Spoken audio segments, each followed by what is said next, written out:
কৃষক বন্ধু চ্যানেলের পক্ষ থেকে সকলকে নমস্কার জানিয়ে আজকের ভিডিওটি শুরু করছি।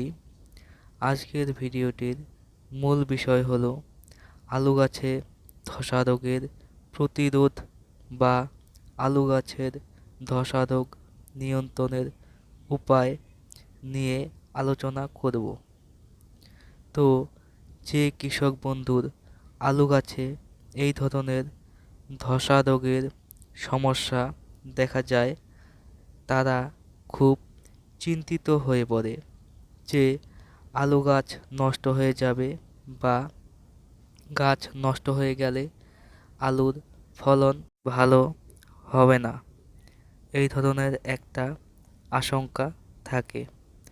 তবে এই আলু গাছের ধসার সমস্যা নানা ধরনের কারণে হয়ে থাকে, যেমন ছত্রাকের কারণে বা আবহাওয়ার কারণেও হয়, খুব বেশি ঠান্ডার কারণেও হয়, আবার বীজগুলো যদি খারাপ থাকে সে কারণেও হয়।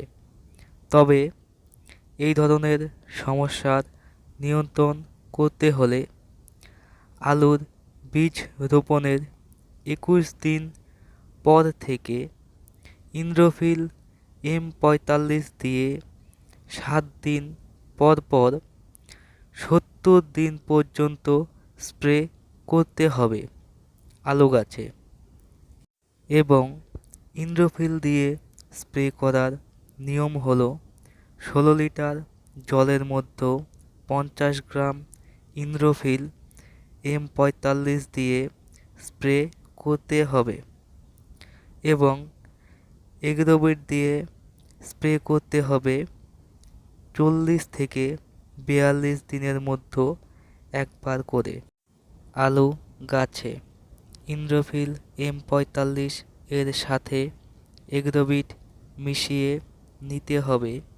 ইন্দ্রোফিল 50 গ্রাম ও এগ্রোবিট 10 গ্রাম 16 লিটার জলের মধ্যে মিশিয়ে নিয়ে 40 থেকে 42 দিনের মধ্যে স্প্রে করতে হবে। তারপর দ্বিতীয়বার এগ্রোবিট দিয়ে স্প্রে করতে হবে 58 থেকে 60 দিনের মধ্যে 50 গ্রাম ইন্দ্রোফিল ও 10 গ্রাম এগ্রোবিট 16 লিটার জলের মধ্যে মিশিয়ে স্প্রে করে দিতে হবে। এইভাবে স্প্রে করে দিলে আলুতে ধসা রোগ দেখা দেবে না, বা যারা আগের থেকে স্প্রে করেননি এবং আলুতে ধসা রোগ দেখা দিয়েছে তারা এখন থেকেই স্প্রে করা শুরু করে দিতে পারেন। স্প্রে করা শুরু করলে দেখবেন যে নতুন করে আলুতে আর ধসা রোগ দেখা যাবে না।